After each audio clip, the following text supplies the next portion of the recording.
Hey, I think when we get into Solomonic magic and angel magic, we might have some preconceptions about what will happen when we successfully conjure up one of these angelic intelligences. And that might include the notion that we will have this very polite conversation. And in reality, it doesn't always work that way. Sometimes it does. Sometimes you can have very coherent, structured conversations with certain angels. But at other times, it doesn't quite work that way.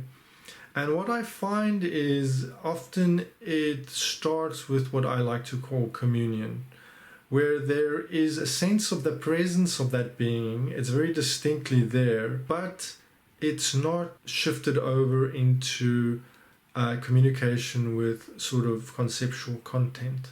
So there is really just that sense of being presenced with this angelic energy.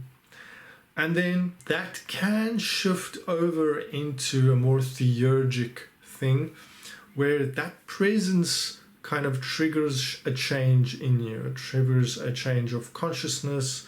It triggers a inner kind of shift that then ultimately changes you in how you behave in your life, what you do in your life, who you are essentially. Sometimes that ability to be in communion shifts over into formal dialogue, where you're able to have sort of a question-answer type conversation.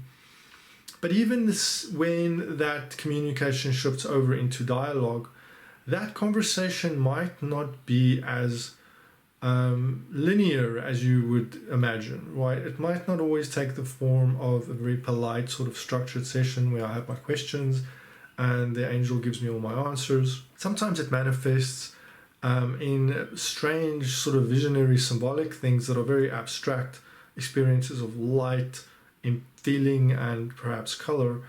And then later, as your life progresses, or the week or the month progress, there will be a series of revelations, synchronistic events, and so on that dovetail with that experience, that do bring content.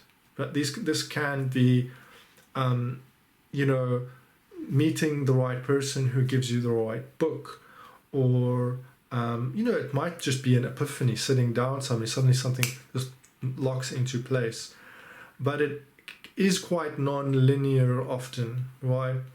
So the key here is to broaden your mind, to see things in a slightly more holistic way in your life, and to see that the experience of communication with a spiritual creature extends somewhat beyond the confines of a specific ritual, procedure, or experiment.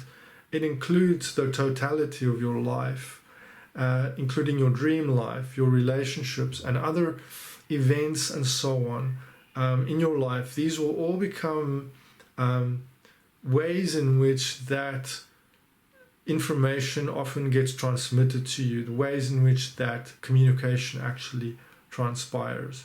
And if you get fixated on this very narrow definition of contact, you might miss it. You might allow your expectations to preclude the more valuable true communication as it happens elsewhere in your life.